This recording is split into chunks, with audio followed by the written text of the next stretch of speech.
December 23, 2025 லண்டன்ல Creta Thunberg கைதாகிட்டாங்க.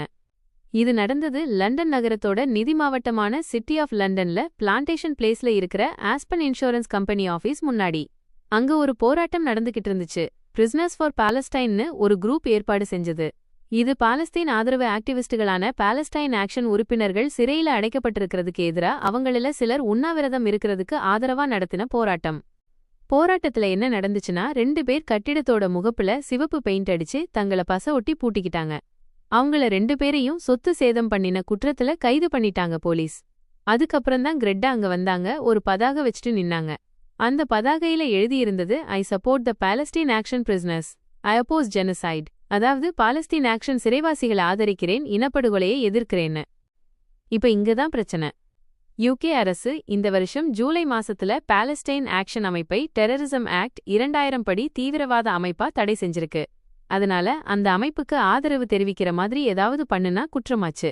Creta வச்சிருந்த பதாகை அந்த அமைப்போட சிறைவாசிகளை ஆதரிக்கிற மாதிரி இருந்ததால டெரரிசம் ஆக்டோட செக்ஷன் 13 பிரிவுல கைது பண்ணிட்டாங்க. போலீஸ் அந்த பதாகையை பறிமுதல் பண்ணி அவங்கள கைது பண்ணினாங்க. முதல்ல அவங்க பேர் சொல்லாம 22 வயசு பெண்ணுன்னு மட்டும்தான் சொன்னாங்க. பாலஸ்டைன் ஆக்ஷன் அமைப்பு என்னன்னா, இது ஒரு டைரக்ட் ஆக்ஷன் குரூப். பாலஸ்தீன் ஆதரவா இஸ்ரேலோட ஆயுத கம்பெனியான எல்பிட் சிஸ்டம்ஸோட யூகேல இருக்கிற தொழிற்சாலைகள்லையும் தொடர்புடைய இடங்கள்லையும் சொத்து சேதம் பண்ணுறது, உள்ள ஏறுறது இப்படி செஞ்சிட்டு இருக்கு.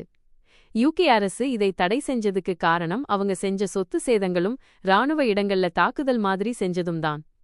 ஆனா இதை விமர்சிக்கிறவங்க Amnesty International, UN human rights போன்றவங்க சொல்றது இது அமைதியான போராட்டம் தான், உயிரிழப்பு எதுவுமில்ல, சொத்து சேதம் மட்டும்தான்னு.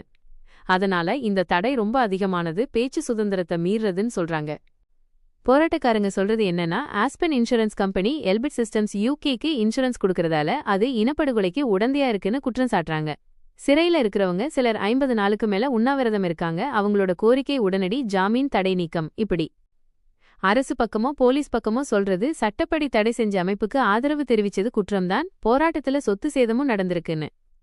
இது கிரெட்டாவோட முந்தைய கைதுகள மாதிரிதான். காலநிலை போராட்டமா இருந்தாலும் சரி, பாலஸ்தீன் ஆதரவா இருந்தாலும் சரி, பல தடவை கைதாகியிருக்காங்க. இந்த சம்பவம் இப்ப பேச்சு சுதந்திரம், போராட்ட உரிமை எதிரா தேசிய பாதுகாப்பு சட்டங்கள்னு ஒரு பெரிய விவாதத்தை கிளப்பியிருக்கு. Guardian, BBC, Reuters, Al Jazeera, New York times, sky news எல்லா பெரிய மீடியாக்களும் இதை செய்தியா போட்டிருக்கு.